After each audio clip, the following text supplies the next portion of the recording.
रामघोष हा झालाच पाहिजे, तर सगळ्यांनी जोरात एक नामाचा घोष करूया.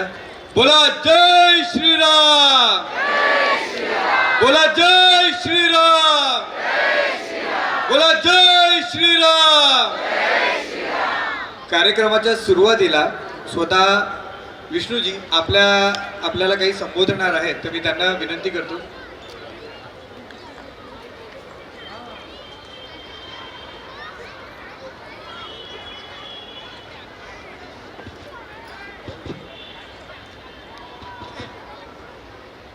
धर्म संस्थापना के देवता भगवान श्री कृष्ण के चरणों में मेरा नमन. परात्पर गुरु डॉक्टर जयंत बालाजी आठवले के चरणों में मेरा नमन. और बहुत बहुत धन्यवाद देना चाहता हूँ प्राची जी को, मेरी बहन को जो मंचासीन हैं, आप सभी लोगों को कि आपने मुझे अवसर दिया मुलुंड महोत्सव में शामिल होने का और बहुत ही इम्पोर्टेंट विषय पे अपनी बात रखने का. जहाँ पे आज हम लोग ये बात कर रहे हैं, मैं अपने लेफ्ट साइड पे स्वतंत्र वीर सावरकर के चित्र देख पा रहा हूँ. उस भूमि पे अपनी बात रख पा रहा हूँ जिसका डायरेक्ट कोरिलेशन है मथुरा श्री कृष्ण जन्मभूमि केस से, काशी विश्वनाथ के केस से. और वो इतिहास के कुछ पन्ने आपके सामने रखना चाहता हूँ जिससे शायद हम और आप इस निष्कर्ष पे पहुँच सकें और उस बात की अहमियत को, गंभीरता को समझ सकें कि काशी विश्वनाथ का केस हो, मथुरा श्री कृष्ण जन्मभूमि का केस हो, ये हम लोगों के लिए कोई भावनात्मक इशू नहीं है. मैं आपके माध्यम से आपके समक्ष बहुत जिम्मेदारी से कहना चाहता हूँ कि काशी विश्वनाथ की मुक्ति, मथुरा श्री कृष्ण जन्मभूमि की मुक्ति हम सारे सनातनियों की अस्मिता, हम लोग की आस्था, हम लोग की आध्यात्मिक ऊर्जा का केंद्र है और इसकी मुक्ति हम लोगों के लिए अत्यंत जरूरी है. ये कोई भी हम लोग के लिए भावनात्मक विषय नहीं. और लड़ाई भी कोर्ट में भावनात्मक रूप से नहीं लड़ी जा रही है, सिर्फ तथ्य, फैक्ट, फिगर, इसके आधार पे ही लड़ाई लड़ी जा रही है. उसके कुछ अंश भी मैं आपको पीपीटी के माध्यम से दिखाऊंगा. मैं चाहता हूं कि मैं आपको सामने भावनात्मक बातें कम और फैक्चुअल बातें जो केस के इम्पोर्टेंट फैक्ट्स हैं उसको आपके सामने उजागर करने की कोशिश करूं. और मैं ये पूरी एक्सरसाइज इसलिए कर रहा हूं क्योंकि ज़रूर मैं इस केस में वकील हूं, पर मैं आपको ये बताना चाहता हूं कि ज्ञान व्यापी का केस हो, मथुरा श्री कृष्ण जन्मभूमि का केस हो, चाहे वो राम मंदिर का केस हो, आप में से जितने लोग यहाँ पे बैठे हैं, भले ही वो उस केस में प्रत्यक्ष रूप से पार्टी ना हो, पर उसका जो भी जजमेंट आता है वो हम सबके ऊपर लागू होता है और वो हम सबको प्रभावित करता है. इसीलिए ये आपको जानना बहुत ज़रूरी है कि इन मुकदमों में क्या चल रहा है, इन मुकदमों के फैक्ट्स क्या हैं.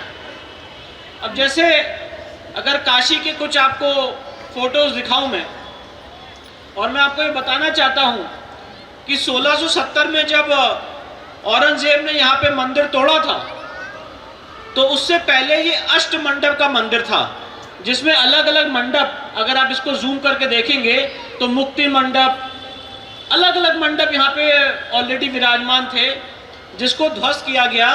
और आज इन अष्ट मंडप में से 3 मंडप हैं जिसको मस्जिद का शेप देके वहाँ पे नमाज पढ़ने का काम किया जा रहा है. इन्हीं अष्ट मंडप में से 3 मंडप हैं जिसको मस्जिद का रूप दिया गया है, बाकी मंडप जो है वो ध्वस्त कर दिए गए.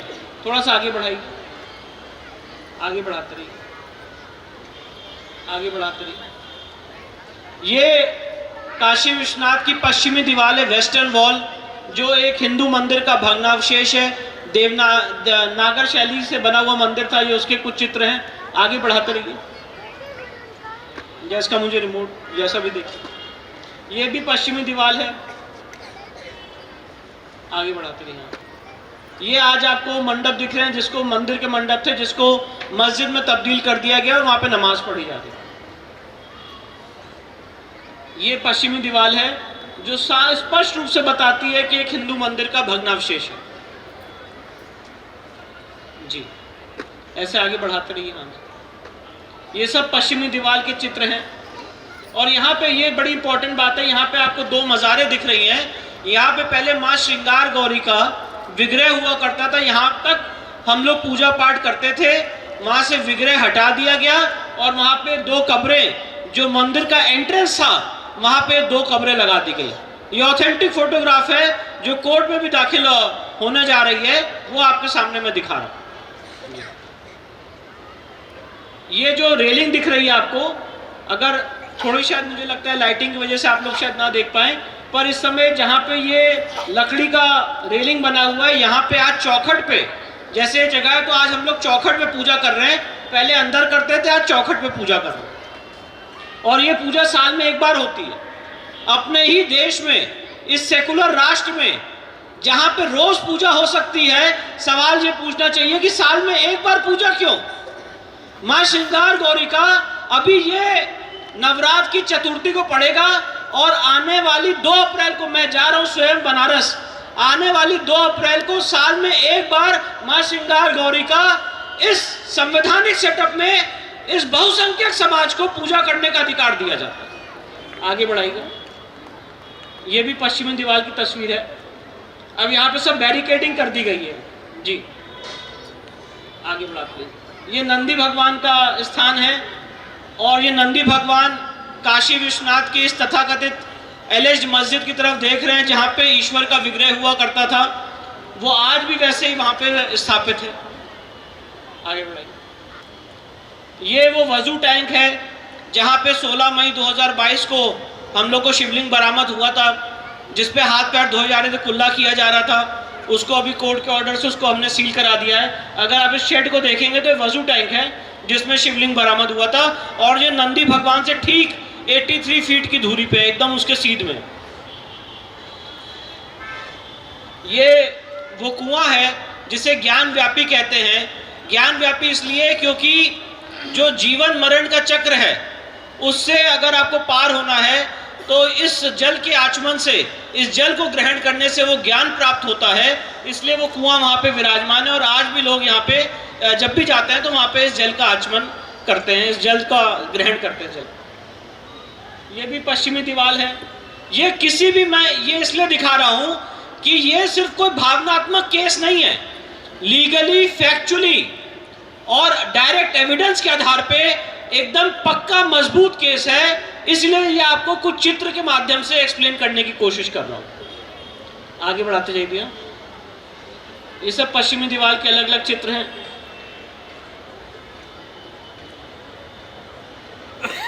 जी आगे बढ़ाते जाइए। ये सब पश्चिमी दीवार के चित्र हैं। यहाँ पे मंदिर की एंट्रेंस थी, वहाँ पे दीवार से पत्थर से बंद कर दिया गया और मस्जिद अंदर बना दी गई। ये नीचे आप देखेंगे अगर ध्यान से तो जो सिंदूर लगा हुआ है, आज जो 2 अप्रैल को मैं पूजा करने जा रहा हूँ वो यहाँ पे पूजा करने जा रहा हूँ, चौखट पे, जो पहले पूजा अंदर होती थी। पर यह हम लोगों का निश्चय है कि तुम भले ही हमारे ईश्वर, हमारे आराध्य की मूर्ति हटा दो, हमें बाहर फेंक दो, तो हम लोग आज भी चौखट पे पूजा कर रहे हैं। और 1670 में जब मंदिर तोड़ा था औरंगजेब ने, तो मंदिर तोड़ने के बाद भी हिंदू समाज के लोग बराबर चौखट पे पूजा करते रहे, ये मानते हुए कि उनके आराध्य, उनके ईश्वर अंदर हैं। और वो पूजा आज भी माँ श्रृंगार गौरी की इस तथाकथित मस्जिद की चौखट पे आज भी हो रही है, पश्चिमी दीवार की तरफ। आगे बढ़ेगा। ये ऊपर से एरियल व्यू है और आगे बढ़ाते जाइए, आगे बढ़ाते जाइए। हाँ आगे बढ़ाइए, आगे बढ़ाइए। ये आपको पश्चिमी दीवार दिख रही होगी और क्लियर है कि पीछे से मंदिर का भग्नावशेष है और उधर उसके ऊपर मस्जिद का शेप देने की कोशिश की गई है। और आगे बढ़ाइए। ये माँ श्रृंगार गौरी का और क्लियर विजन है। और आगे बढ़ाइए। अब ये रेलिंग लगा दी गई है, अब आप अंदर नहीं जा सकते, अब आप बाहर से पूजा करिए। और आगे, और ये रेलिंग राम मंदिर के जो 6 दिसंबर की घटना हुई थी उसके बाद लगाई गई है। और आगे लगाइए, और आगे बढ़ाइए, और आगे बढ़ाइए जी, और आगे बढ़ाइए। तो ये थी कुछ आपके सामने तस्वीरें। अब मैं आपको बताना चाहता हूं कि इस केस में हो क्या रहा है। सबसे महत्वपूर्ण बात यह है, और ये मैं नहीं कह रहा हूं, यूपी काशी विश्वनाथ एक्ट पारित किया गया था उत्तर प्रदेश सरकार द्वारा, और उसे राष्ट्रपति ने भी एसेंट प्रोवाइड की काशी विश्वनाथ मंदिर के मैनेजमेंट के लिए। और जब इस एक्ट की संवैधानिक वैलिडिटी को सुप्रीम कोर्ट में चुनौती दी गई तो जस्टिस रामास्वामी ने जजमेंट लिखा 1996 में, और उन्होंने लिखा कि 12 ज्योतिर्लिंग में से 5 ज्योतिर्लिंग स्वयंभू हैं, और उन 5 ज्योतिर्लिंग में जो सबसे पहला ज्योतिर्लिंग है वो आदि विश्वेश्वर का ज्योतिर्लिंग है, जो काशी विश्वनाथ में ज्ञान व्यापी में स्थित है। तो मैं आपको ये बताना चाहता हूं कि चाहे शिव महापुराण पढ़ लीजिए, चाहे जितने आप काशी और ज्ञान व्यापी से संबंधित आप महात्मा इतिहास पढ़ लीजिए,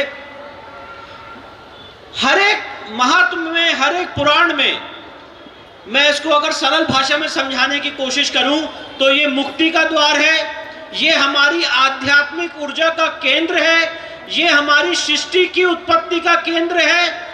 और अगर महादेव को सबसे प्रिय कोई जगह है तो वो काशी है।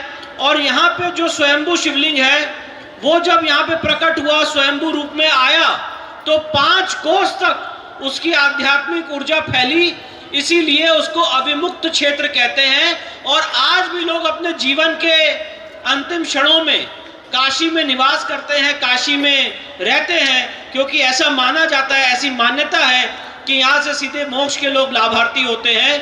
तो जो जीवन मरण के साइकिल से निर्वाणा जिसे कहते हैं, मुक्ति का मार्ग जिसे कहते हैं, वो कहीं और नहीं मिलता है, वो इस 5 कोस के अविमुक्त क्षेत्र में सिर्फ और सिर्फ रहने मात्र से मिलता है। ऐसा इस जगह का महत्व है। एक बर्बर आक्रांता, और स्पष्ट रूप से मैंने कहना चाहता हूं, आपके शहर में कहना चाहता हूं, आप लोग के बीच कहना चाहता हूं, एक दरिंदा आक्रमणकारी औरंगजेब जिसने 1670 में हमारे इस भव्य और दिव्य मंदिर को तोड़ा, उसके पीछे मानसिकता ये थी कि हमें और आपको ये बता सके कि उसका जो बिलीफ है, उसकी जो मान्यता है वो हमारी मान्यता से सुप्रीम है, और इस देश में इस्लाम की स्थापना कर सके। इस मकसद से उसने आदेश दिया, और आदेश में ये कहा, वो फरमान में आपको बता रहा हूं कि जाओ जाके विश्वनाथ की मंदिर को ढहा दो, जहां पे फूलिश ब्राह्मण अपनी प्रैक्टिसेस, अपनी टीचिंग्स दे रहे हैं। और बादशाह सलामत के आदेश के अनुपालन में काशी की विश्वनाथ मंदिर ढहा दी गई। और एस अल्टेकर साहब और अलग अलग जो इतिहासकार हैं वो बताते हैं कि मंदिर तोड़ने के बाद भी हिंदू समाज की, आप निश्चय देखिए कि मंदिर तोड़ने के बाद भी हिंदू समाज का व्यक्ति, सारा समाज वहां पे तथाकथित मस्जिद की चौखट में पूजा करता रहा, ये मानते हुए कि मेरे आराध्य, मेरे ईश्वर अंदर विराजमान, और पूजा पाठ वहां पे अप्रत्यक्ष रूप से देवी देवताओं की चलती रही।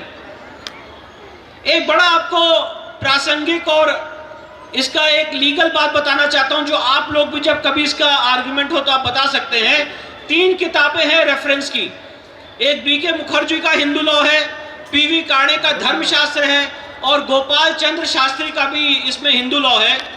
और जो लोगों के अंदर एक धारणा बनी हुई है कि मंदिर तोड़ देने से, मूर्ति तोड़ देने से देवता का अस्तित्व समाप्त हो जाता है, और हम और आप बहुत जल्दी इस कंसेप्ट में विश्वास कर लेते हैं। और आपने सुना भी होगा बड़े बड़े बैरिस्टर्स को ये बोलते हुए, वंस अ मस्जिद always a masjid, once a mosque always a mosque, once a waqf always a waqf. और हम लोग उसको तुरंत ग्रहण कर लेते हैं, पर सनातन शास्त्रिक नियम है, once a temple always a temple. अगर एक बार किसी जगह मंदिर की स्थापना हो जाती है तो वो जगह समय के अंत तक मंदिर की, देवता की रहती है। तुम भले ही हमारे देवता की मूर्ति को तोड़ दो, सनातन शास्त्रिक नियम ये कहता है कि देवता वहां पे अप्रत्यक्ष रूप में विराजमान रहते हैं। और यही कारण है कि 17 बार सोमनाथ मंदिर तोड़ने के बाद भी उसी जगह पे हमने सोमनाथ मंदिर की स्थापना की। राम मंदिर टूटने के बाद भी उसी जगह हमने राम मंदिर की स्थापना की। और यही संकल्प है हमारा कि जहां पे हमारे ईश्वर, हमारे आराध्य का, ज्ञान व्यापी का मंदिर था, भव्य और दिव्य अष्टमंडप का, यही संकल्प है पूरे समाज का कि वहीं पे भव्य और दिव्य ज्ञानव्यापी मंदिर परिसर को पुनः निर्माण करेंगे, भव्य रूप में स्थापित करेंगे। इस संकल्प को लेकर हम लोग आगे बढ़ रहे हैं। उसी संकल्प में कृष्ण जन्मभूमि, भोजशाला, टीले वाली मस्जिद, ताजमहल, अपना संभल में हरिहर मंदिर, ये सारी लड़ाई जो चल रही है ये इसी श्रृंखला में चल रही है। और ये लड़ाई मैं आपको इसलिए बताना चाहता हूं महत्वपूर्ण है, जब मैं टीवी डिबेट के माध्यम से अलग अलग चैनलों पे जाता हूं तो लोग मुझसे पूछते हैं, कहते हैं कि विष्णु जी आप समाज में विद्वेष पैदा करना चाहते हैं, लोगों को आपस में लड़ाना चाहते हैं, लोगों को आपस में बांटना चाहते हैं। मैं एक बात आपके माध्यम से आज पूछना चाहता हूं कि क्या ज्ञानव्यापी में जो मैंने अभी आपको दिखाया और आप लोगों ने भी देखा होगा, शिवलिंग के ऊपर वजू होता रहे और हम लोग चुप बैठे रहें, क्या ऐसा भाईचारा हम लोगों को मंजूर है? क्या मथुरा श्री कृष्ण जन्मभूमि में बड़ी और छोटी मूर्तियां आगरा की जहनारा मस्जिद की सीढ़ियों के नीचे दबा दी जाएं कि जब वो नमाज पढ़ने जाएं उसको कुचलते हुए जाएं? क्या ऐसा भाईचारा हम लोग को मंजूर है? क्या कुतुब मीनार में 27 जैन मंदिर और हिंदू मंदिर को तोड़ के उसके मलबे से कुव्वतुल इस्लाम मस्जिद बना दी गई और वहां पे हम अपने बच्चों को लेके जाएं और पॉपकॉर्न खिला के ये गुलामी के निशान दिखा के वापस ले आए? क्या ऐसा भाईचारा हम लोग को मंजूर है? क्या भोजशाला में, अभी मैं आपको वो भी पीपीटी दिखाऊंगा, आपने ऐसा सेकुलरिज्म की हद नहीं देखी होगी कि जो मां सरस्वती का परिसर है, एएसआई ने एक ऐसा आदेश पारित किया कि यहां पे मंगलवार को हिंदू समाज के लोग पूजा पाठ करेंगे और उसी जगह पे फ्राइडे को मुस्लिम समाज के लोग नमाज पढ़ने जाएंगे एक ही परिसर में। और जब वो नमाज पढ़ने जाते हैं तो यज्ञ कुंड, हवन कुंड में थूकते हैं, संस्कृत की रिचाई मिटाते हैं। क्या ऐसा भाईचारा हम लोगों को मानना है? मैं आपके माध्यम से कहना चाहता हूं कि मेरे पिताजी माननीय हरिशंकर जैन साहब राम मंदिर के इस पूरे आंदोलन में काफ़ी सालों तक उन्होंने अपनी सेवाएं दी। 1989 से 2019 तक इस पूरी लड़ाई में गिलहरी जैसा एक उन्होंने योगदान दिया। और तब ये सवाल पूछे जाते थे कि राम मंदिर की लड़ाई क्यों लड़नी है? यहाँ पे हॉस्पिटल बना दिया जाए, यहाँ पे कॉलेज बना दिया जाए, यहाँ पे स्कूल बना दिया जाए। अगर राम मंदिर बनेगा तो देश में अलग अलग विभाजन हो जाएंगे, हिंदू मुस्लिम के दंगे हो जाएंगे। आप ये देखिए कितना दिव्य और भव्य उदाहरण मिलता है इस देश के डेमोक्रेटिक सिस्टम का कि जेरूसलम में जो 3 समुदाय जिन्होंने हमें सेकुलरिज्म का ज्ञान दिया, आज तीनों समुदाय पिछले 2000 साल से जेरूसलम के लिए लड़ाई लड़ रहे हैं और दुनिया की कोई भी अदालत, कोई भी यूनाइटेड नेशंस जेरूसलम के डिस्प्यूट को सॉल्व नहीं कर पाया है। ये सिर्फ और सिर्फ इस देश की इंडियन जुडिशरी की ताकत थी कि राम मंदिर को इस देश की इंडियन जुडिशरी ने सॉल्व किया और राम मंदिर का भव्य और दिव्य निर्णय आया। 9 नवंबर 1989 को शिलान्यास हुआ था और 9 नवंबर 2019 को राम मंदिर का निर्णय आया। और मैं ऐसा मानता हूं कि इस देश में बहुत सारे कार्यक्रम हुए और आगे आने वाले समय में भी बहुत सारे कार्यक्रम होंगे, पर 22 जनवरी 2024 का वो अभूतपूर्व क्षण जब 84 सेकेंड्स के लिए मैं ऐसा मानता हूं कि पूरी पृथ्वी थम गई थी, हम सारे सनातनियों की धड़कनें थम गई थी, जब हमारे प्रभु श्री राम का वहां पे प्राण प्रतिष्ठा की गई। ऐसा कार्यक्रम इस देश के इतिहास में ना कभी हुआ है, ना आगे आने वाले समय में कभी होगा। और उसी तरह से मैं इसीलिए आपके बीच में आया हूं, ये प्रतिज्ञा बताने के लिए और ये विजन देने के लिए कि वो दिन दूर नहीं है जब ज्ञानव्यापी मथुरा श्री कृष्ण जन्मभूमि हम बहुत जल्दी जीतने जा रहे हैं और हम सारे लोग वहां पर संगठित होके एक फिर से प्राण प्रतिष्ठा का और शुद्धि का और भव्य और दिव्य कार्यक्रम 22 जनवरी की जैसा बहुत जल्दी कोर्ट के माध्यम से जीत के वहां पे उसको दोबारा पुनः स्थापित करेंगे। और जो हिंदू गौरव है, जो सनातन गौरव है, जो छत्रपति शिवाजी महाराज की आखिरी इच्छा थी, उसको पूर्ण करने का काम हम सारे लोगों को मिलकर संगठित होकर करना। अभी तो हम लोगों ने देखा कि छावा पिक्चर आई और छावा पिक्चर आने से पहले भी बराबर हम लोग बताते रहते थे कि किस तरह से छत्रपति संभाजी महाराज के ऊपर यातनाएं हुई, जबान खींची गई, आंखें फोड़ दी गई, किस तरह से यहाँ पे यातनाएं दी गई। पर आज हम एक ऐसे सिस्टम में जी रहे हैं जहाँ पे जो इस्लामिक बर्बरता हुई, धर्म के आधार पे बर्बरता हुई, जिसने हजारों मन जनेऊ जलाए, जिसने तवे पे हमें भून दिया, दीवालों में चुन दिया, हमारे खाल के जूते पहन लिए गए, और उसके बाद भी आज इस देश में ऐसे लोग मौजूद हैं जो कहते हैं कि नहीं वो भी यहाँ का बादशाह था। तो मैं आपके माध्यम से कहना चाहता हूं कि वो बादशाह नहीं था, वो एक लुटेरा था, और औरंगजेब की विरासत को ये देश कभी भी स्वीकारने को तैयार नहीं है। मैं अभी हाल फिलहाल में एक डिबेट शो में गया था, टाइम्स नाउ के। तो टाइम्स नाउ के डिबेट शो में जब मैं गया तो मैं उन पैनलिस्ट का नाम नहीं लेना चाहता हूं, उन्होंने मुझसे कहा कि अजीब से एक टिप्पणी की कि जो मराठी लोग हैं उन्होंने लड़ाई लड़ी, पर उन्होंने समाज के अलग अलग लोगों को लेकर लड़ाई नहीं लड़ी, इसीलिए हार गए। तो मुझे उनकी जो बात है उस पर बड़ा तरस आया, उनके अध्ययन पे बड़ा तरस आया। और मैं उनको, टीवी डिबेट में समय कम होता है तो मैं जितना चिल्ला पाया, चीख पाया, मैंने उनको अपनी बातों में, अपने शब्दों में बताने की कोशिश की। पर मैं आपको ये बताना चाहता हूँ कि कृष्ण जन्मभूमि के केस में मराठे लड़े, मराठी समाज का बहुत बड़ा योगदान रहा, और 1670 में औरंगजेब ने जो कृष्ण जन्मभूमि का मंदिर है उसको तोड़ा था, और 1770 में वहाँ पे बैटल ऑफ गोवर्धन हुआ और उसको पुनः जीतने का काम मराठा आर्मी ने वहाँ पे किया था। इसका पूरा लिखित इतिहास मिलता है। तो जो ज्ञानव्यापी की लड़ाई है, मथुरा श्री कृष्ण जन्मभूमि की लड़ाई है, ये सब मैं आपको बताना चाहता हूं कि ये कोई एक भावनात्मक लड़ाई नहीं है।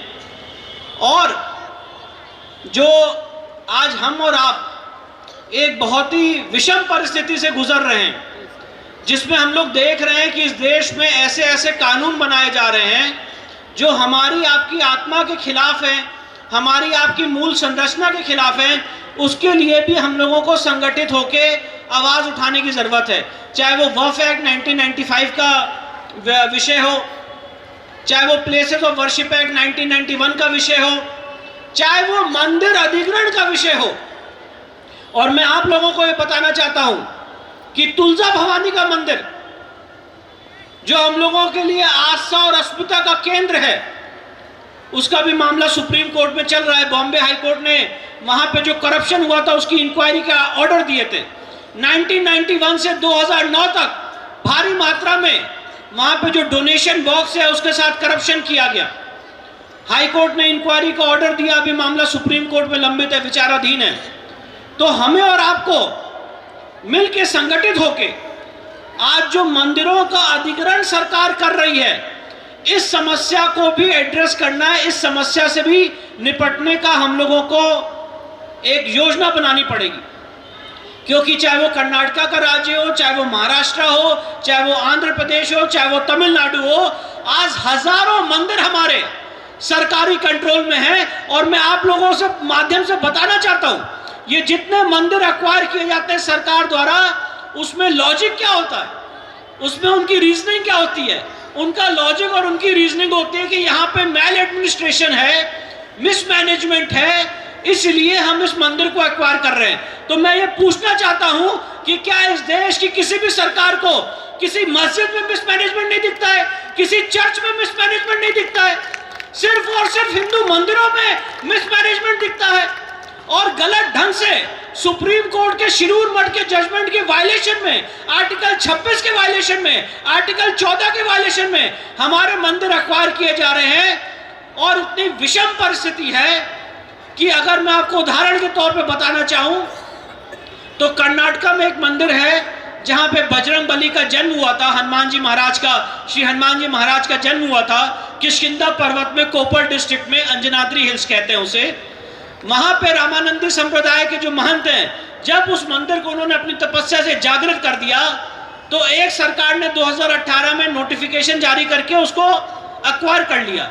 और जो वहां पे पुजारी नियुक्त किए गए उन पुजारी साहब को बजरंग बली के भोग प्रसाद का नियम भी नहीं पता है, ऐसे लोगों को पुजारी नियुक्त किया जा रहा है। क्योंकि हमारे शास्त्रीय नियमों में जो ईश्वर होते हैं, जो आराध्य होते हैं, जो हिंदू देवता होते हैं, वो एक बालक के रूप में माने जाते हैं, और जो पुजारी होता है उसका अपने देवता से माँ और बेटे का रिश्ता होता है। उस रिश्ते को छिन्न भिन्न करके सिर्फ और सिर्फ मंदिरों के धन पे कब्जा करने के लिए सारे मंदिर एक्वायर किए जा रहे हैं। मैं आपको बताना चाहता हूं, कोई मंदिर जिसमें डोनेशन कम आ रहा है वो मंदिर कभी एक्वायर नहीं किया जाता है। जिस मंदिर में भारी मात्रा में डोनेशन आ रहा है सिर्फ और सिर्फ वही मंदिर एक्वायर किए जाते हैं। पुजारी भी अपनी मनमर्जी से रखा जाता है। मंदिर एक्विजिशन, टेंपल एक्विजिशन गवर्नमेंट का ये बहुत बड़ा विषय है, और इसके लिए हम लोगों को संगठित होकर लड़ाई लड़नी है। और आप देखिए कि कितना बड़ा कंट्रडिक्शन है। हमारे संविधान की प्रस्तावना में 1976 में शब्द जोड़ा गया सेकुलरिज्म, और सेकुलरिज्म का आज तक तो मैं कोई हिंदी अनुवाद कर नहीं पाया। सेकुलरिज्म का जो मैं कंसेप्ट समझ पाया वो यही था कि धर्म सरकार को नहीं चलाएगा और सरकार धर्म को नहीं चलाएगी। पर हमारे देश में उल्टा हो रहा है। 35,000 मंदिर कर्नाटका में, 35,000 टेम्पल्स कर्नाटका में इस समय सरकार के कब्जे में है। तमिलनाडु में भी ऐसे ही आंकड़े हैं, आंध्र प्रदेश में भी ऐसे ही आंकड़े हैं, महाराष्ट्र में भी कुछ इससे कम फिगर्स हैं जो सरकार एक्वायर करी। अलग अलग प्रोमिनेंट मंदिर सरकार एक्वायर कर रही है। और मैं तो न्यायालय के क्षेत्र से आता हूं, और कोर्ट जो है वो समाज का दर्पण माना जाता है। भारी मात्रा में आपको मैं बताना चाहता हूं कि चर्चों के बीच में डिस्प्यूट चल रहा है, मिसमैनेजमेंट की घटनाएं हैं, पर किसी भी चर्च को एक्वायर नहीं किया जाता है। किसी भी मस्जिद के जो वक्फ बोर्ड्स हैं अलग अलग जो लड़ाई कर रहे हैं उसको एक्वायर नहीं किया जाता है, सिर्फ और सिर्फ मंदिरों को एक्वायर किया जाता है। ये बहुत एक विषम परिस्थिति है, और इसके खिलाफ हमें आपको संगठित होकर मिलके आवाज उठाने की जरूरत है। आपको 2 और स्लाइड्स दिखाऊंगा, उसके बाद अपनी बात को विराम दूंगा। जरा आगे भोजशाला वाला थोड़ा सा स्लाइड दिखा दीजिए, और कुतुब मीनार का, कि आप लोगों को वहां पे एक्चुअल सिचुएशन पता चल जाए।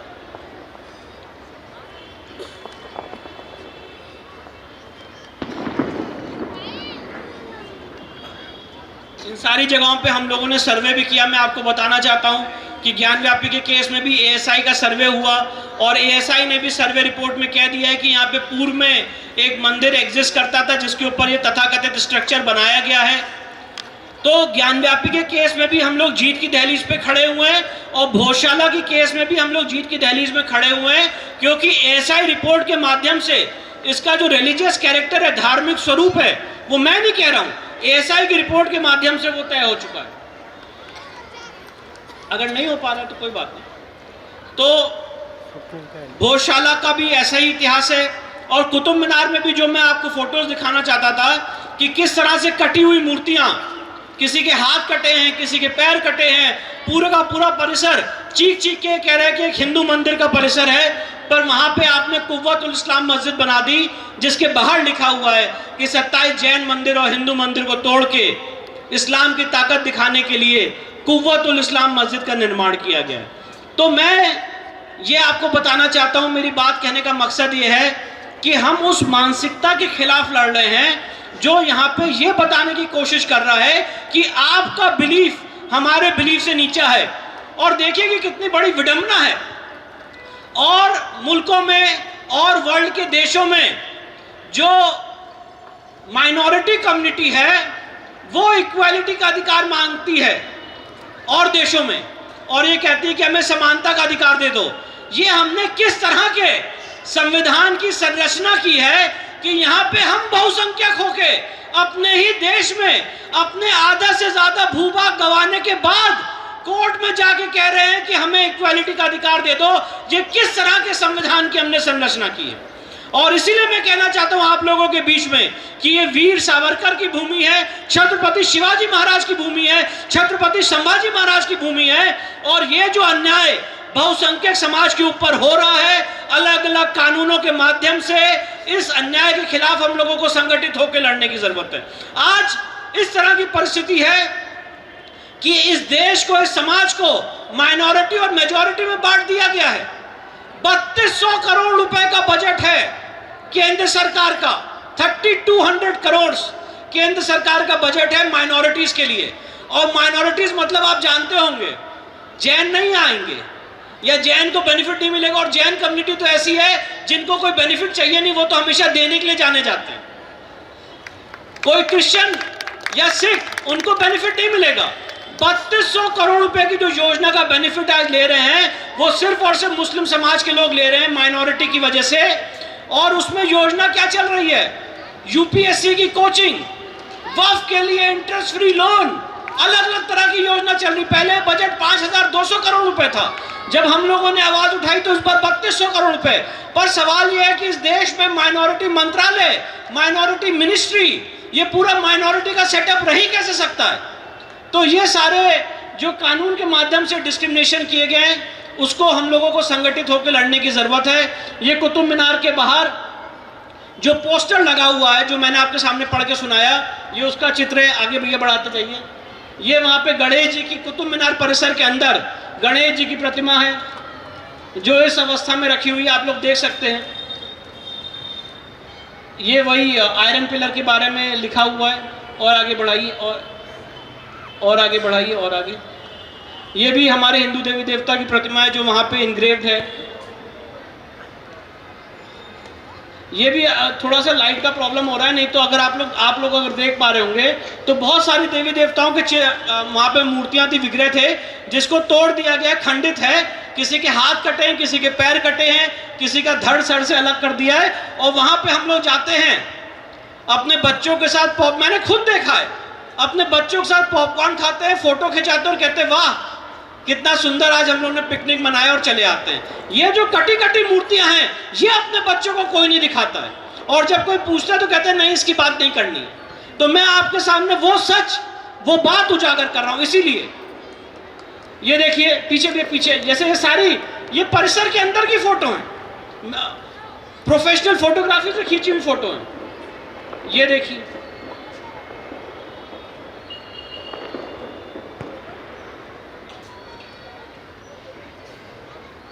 और अगर आप इसकी बात करें, यहां पे बोले, और यहां पे नमाज भी नहीं हो रही है, अगर आप इसकी बात करें और कहें कि हम लोगों को यहाँ पे इज्जत से रहने का मौका दिया जाए, हमारे देवी देवताओं को सम्मान दिया जाए, यहाँ पे वापस पुनः स्थापना की जाए मंदिर की, तो हो जाएगा कि ये डिमांड कम्युनल है। ये सब ये हालत। तो मैं इसीलिए आप लोगों के बीच आया कि मराठवाड़ा की इस भूमि से, महाराष्ट्र की इस भूमि से, जिन्होंने हमेशा क्रांति की शुरुआत की है, और अपने जीवन काल में मैं ऐसा मानता हूं कि मैंने जितना इतिहास पढ़ा, इतिहास में छत्रपति शिवाजी महाराज का, जो इस देश के गौरव को पुनः स्थापित करने के लिए जो उन्होंने हिंदवी स्वराज की स्थापना की, जो उन्होंने हम लोगों को आज सर ऊंचा करके जीने का एक अवसर प्रदान किया, आज दोबारा एक ऐसी विषम परिस्थिति आ गई है जब हम लोगों ने बांग्लादेश में देखा कि हजारों लोगों का वहां पे कत्लो आम कर दिया गया, और ये नहीं देखा गया कि कौन जैन है, कौन शर्मा है, कौन गुप्ता है। हिंदुओं के मंदिर तोड़ दिए गए, माताओं बहनों के साथ बलात्कार किया गया। अभी भी वेस्ट बंगाल में भारी मात्रा में हिंसा की घटना हुई है, शायद आप लोग ने देखी ना देखी हो। तो बहुत विषम परिस्थिति इस देश में खड़ी हो गई है, और इस समय उचित उपयुक्त समय है कि हम लोगों को संगठित होके, एकजुट होके, अक्रॉस पार्टी लाइन अपने जो इंपॉर्टेंट कोर विषय हैं एज अ कम्युनिटी, इसको सपोर्ट करने की, इसको उठाने की जरूरत है। और इसीलिए मंडे टू फ्राइडे मैं कोर्ट में रहता हूं, और सैटरडे और संडे आप लोगों के बीच में रहता हूं कि आप लोगों को जागृत कर सकूं, आप लोगों को संगठित कर सकूं, आप लोगों को जो हो रहा है कोर्ट में, क्योंकि कोर्ट समाज का एक दर्पण होता है, आप लोगों को उन सारी बातों से अवेयर कर सकूं, इसलिए आपके बीच में आता हूं। आप लोगों ने मुझे धैर्यतापूर्वक सुना, और मुझे लगता है मुझे अपनी बहन के कुछ प्रश्नोत्तर का जवाब भी देना है, इसलिए फिर से आप लोगों को बहुत बहुत धन्यवाद। नमः पार्वती पते, हर हर महादेव।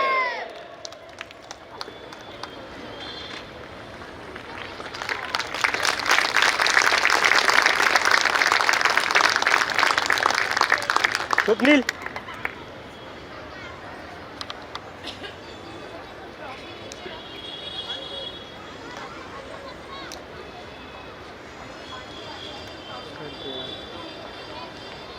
मला कट दे हॅलो मला कट